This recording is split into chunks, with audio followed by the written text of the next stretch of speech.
Okay, let's organize our thoughts and understand what we know so far. We know that companies want to maximize profit. We know that profit is equal to revenues minus cost. In order to maximize profit, we need to maximize revenues and minimize costs. And in order to do it, we shouldn't go with all the actions that help us make more money than the money that those actions cost us. Now what? What can I actually do? What are the tools that I have to use and explore? To answer to this question, I will do something that I love, which it is to break down and peel down profit as if it is an onion, with layer over layer with many layers. And I would love it because it's just a mathematical thing, my friends. So if we peel down our profit, we have that profit equals to revenues minus costs. Peeling down revenues, we have that it is equal to price times quantity. And peeling down costs, we have that it is equal to variable costs times quantity plus fixed costs. And this gives us our mathematical equation for profit. And having profit peeled down like an onion, we can now look for the different tools that we have to maximize revenues and minimize costs. Focusing our attention first in the revenue side, we have three possible paths to increase our revenues. First, you can increase the number of clients buying your products or services, leading directly to an increase in the quantity sold. Or you can increase the frequency of purchase to which your current and future clients buy your products or services, leading to a direct increase in the quantity sold also. Or finally, you can increase the average purchase value of your clients, meaning that on each purchase, your clients are spending more than they spent before, due to price increases or quantity increases. On part 2, I will share with you some examples of possible actions and decisions for different types of businesses that you can use to increase your clients' base, or increase their purchase frequency, or increase the average purchase value. But before going deep into that, I want to give you a look into the other side of the equation and question yourselves.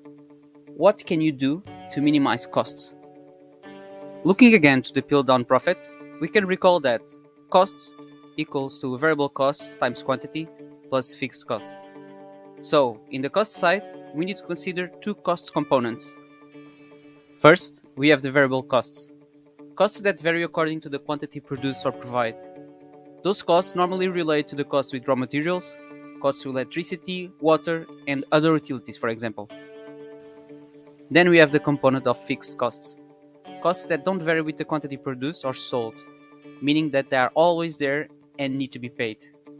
They can relate to the costs with the employees that we hired, the costs of renting an office or a store, or even the costs of keeping our website and domain. Like you can anticipate, on part 2, I will elaborate more about options that you can take and decisions that you can make in order to minimize your costs, taking this into account. Stay tuned for that. And so there you have. And that's everything you need to reinvent your business and maximize your profit as God and nature demands. Not everything, it's just a beginning, a place to start for many of you.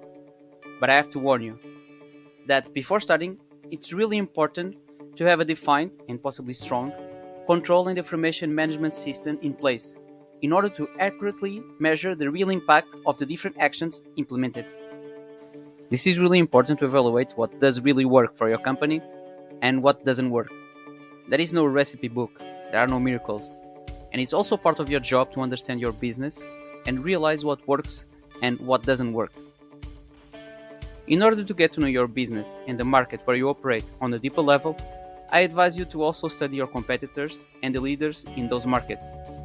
Study them and try to understand what do they do, how do they do it, and eventually try to understand how much it costs for them to do it. Some consultancy companies can easily provide you this type of data. Because if you realize what are the standards at your market, you can now look to your company and understand where you're still behind and can improve, and where you might have a competitive advantage. Doing this is doing what we call benchmarking. Get to know the term. It will probably be useful in the future for you. So there you go, you're ready to go. Just don't forget to watch part 2 to learn more tips and tricks that you can then apply and adjust to your own business. Until then, I hope this information is helpful. All the best and good luck!